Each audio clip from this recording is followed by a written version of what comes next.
have your manuscript of your novel, and I made some suggestions about the book. I've written more. And I will discuss the use of present progressive tense with you. I'm really a fan of the use of present progressive. Continuous present tense and your steady repetition with key phrases really serves to emphasize the point you're trying to make in your story. Good. Always focus on thoughts and their mood, not dressed up in the clothes of time-worn rhetoric.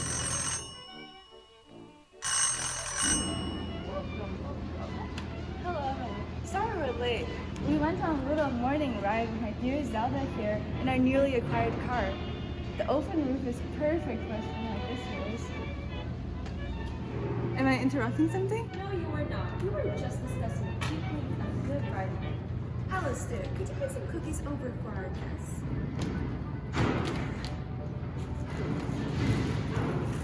Thank you. So, would you like to join Alice in the kitchen? She may need some assistance cleaning up. Oh, that's not necessary. I would actually like to stay and discuss those key points you mentioned, if that's all right.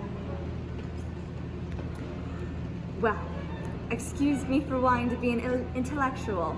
I suppose you would want something more nice, affectionate, feminine. Speaking of your writing, I recently had the chance to look at Portrait of Picasso, and it seems as if you regard yourself as some sort of a genius, and some people agree. However, your literature contains redundancies, and not many people can understand your word choice.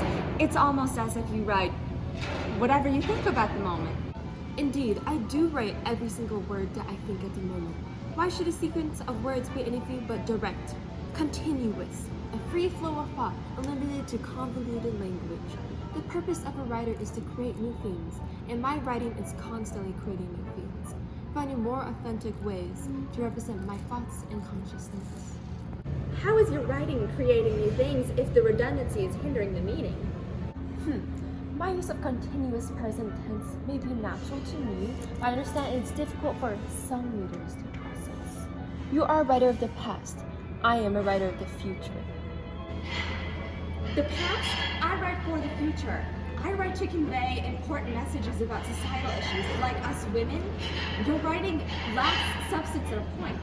No, yes, and no. You need to emphasize your form, not just your story. Speaking of repetition, there is in fact no such thing as repetition, only insistence. This message you speak of can only be conveyed with proper rhetoric. I convey my literature through complex metaphors and elaborate word choice, those of which construct meaningful and detailed sentences. Beautiful imagery and realistic descriptions allow me to emphasize each idea and emotion inserted and provide the context that places you into the lives of the characters, as if they were living, real, just like you. Is my choice of rhetoric really not proper enough? Metaphors? Though we are both women, my experience is much different than yours, and therefore my experience must be written in a different way. Only through my writing am I really myself. When I'm somebody else who I have endowed with these wonderful qualities from my imagination, no one writer ever writes exactly the same. Values, ideas exactly the same, and this is what makes every piece of writing so uniquely special. Though I admit, Stein, that your writing style is very blunt and unlikable, I think that is to each their own.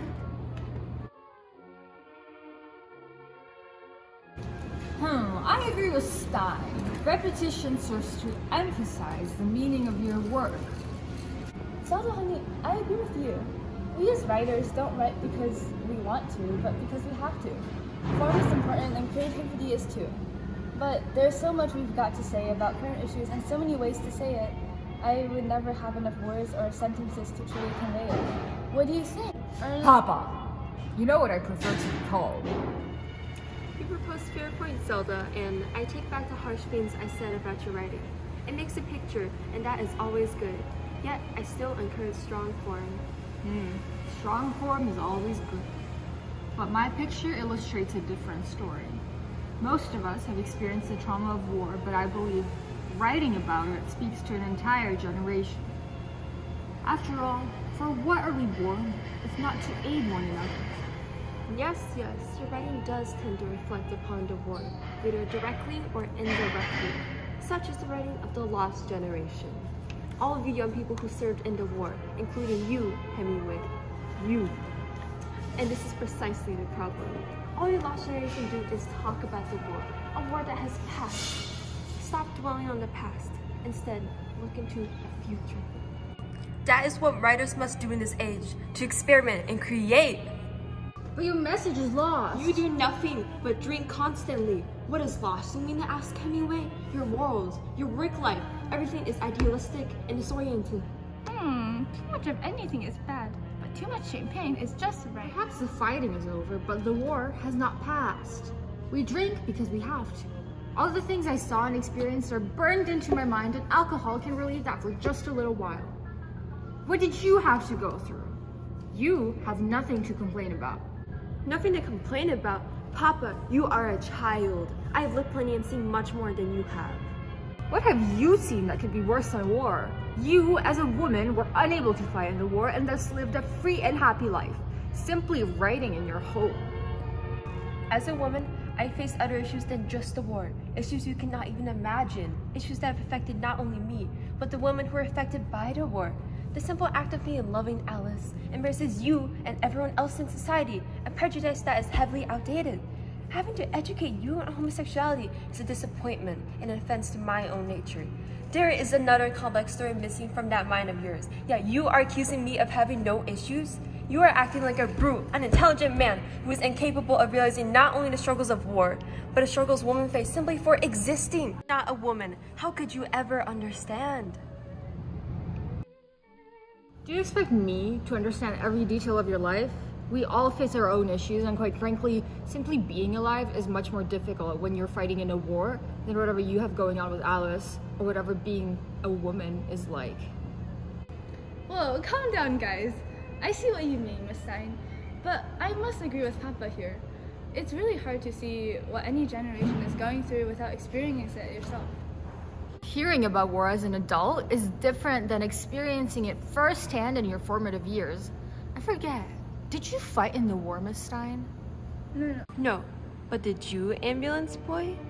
I saw dismantled, broken bodies. I was even struck by an Austrian mortar shell while supporting battle efforts. Do you know how many shell fragments they found in me? Scalp, hand, both my thighs, right foot, and knee were all destroyed by the metal. I saw a man with both of his legs blown off by the shell die in front of me. Another was killed instantly. I may not have been a soldier, but staying behind during the war and seeing the people I grew up with and were friends with enter that kind of environment? One handsome young man I met one night could be gone and possibly dead tomorrow. I've seen so many soldiers come and go, trying to enjoy what could possibly be their last night alive. But at least I'm at Scott. If anything, I'm thankful not for the war, but the fact that it has brought me to the love of my life and the beginning and end to my everything. War has changed me and also left an indelible impact on society's functioning. The American dream is dead. It's no longer a matter of hard work anymore, but of heritage and exploitation. I express my personal disillusionment, but also a disillusionment of society in my writing, because this is something that only we, as writers, can do. If you really believe what you said, then do not dwell on the past. Everything in life needs constant stimulation. It is true in politics, in literature, in art. It needs activity, new blood. Your generation is truly lost because you have no direction or hope for the future. To those stuck in the past, still believing in ideas of the past, I agree that there's no hope left for them. Yet, I do not think that our whole generation is hopeless. Although we have lost so much, previous ideals are broken down and we're left with nothing but remnants of an unreturnable past. Every one of us realizes this painful truth, and it may be hard to move on, but we are all trying slowly. Perhaps our generation can be called lost for all that we have lost, but still I wouldn't say that we, as individual people, are. Though lost, there is still purpose. What can we do now except for write? The war only urges us to consider what society needs to change. In fact, right now I'm thinking of a story. After all, conflict develops character. Even after the war, people are supposedly living such happy lives. Rich men earn money and party every day, yet I wonder, are their desires genuinely fulfilled? Does shallow entertainment and luxurious items really bring happiness? Or is it a widespread attempt to avoid problems both individually and societally? Material gain can improve some aspects of life, but emotional is much more precious. In any case, nobody has measured, even poets, how much the heart can hold. Being in love is a way to move on from our pasts, as love is a presentation of our past to another individual, with packages so unwieldy that we can no longer manage the loosened strings alone. We are seeking to guide each other through these times. My dear, allow me one moment to rephrase that in my notes. Scott, why do you always insist on documenting my thoughts? Yes, you are the lost generation indeed, and don't argue with me. We aren't lost. All generations are lost by something and always have been, and always will be. That I agree with. Nothing changes in every generation except the way of seeing and being seen. The war has brought a new way of seeing. Us creators in the arts are like all the rest of people living. Each generation is educated and inevitably influenced by the past, and all this creates a composition of that generation and a composition of our own writing. Although I do value truthful, to-the-point writing the most, I appreciate Scott's vivid imagery and metaphors. Your characters feel alive, which signifies you truly have lived their experiences. Write hard and clear about what hurts, and the truth will write itself. Ultimately, even through fiction, we all portray the truth. And though that truth may not be specifically related to our own lives, it often is, don't get me wrong, it is representative of societal truths overall. With your modernist writing style and rejection of the status quo in content description, you explore societal truth as well, Miss Stein, which is very impressive. For instance, you focus on the idea of preset writing norms. Who said we must follow them as writers? You reject them and bring this question to light. Your themes extend to broader concepts as well. Love, for example, specifically of those of the same sex. Who determined that women love only men and men love only women? Did anyone really? I suppose so. All of us have different issues we want to write about, and all of us simply explore them in different ways. We are different in writing, and some obviously better than others at it, but fundamentally, all is the same. Ernest, could you bring us some tea, please? Papa, how come you didn't respond to my letter about going together on a trip to Switzerland? Scott, I can't go. I'm saving up money to go to Spain with my wife. Oh, you always say that, baby. I'll pay for the trip. Don't worry. No. I will pay. Do not worry. Yes, go to Switzerland. Never go on trips with anyone you don't love.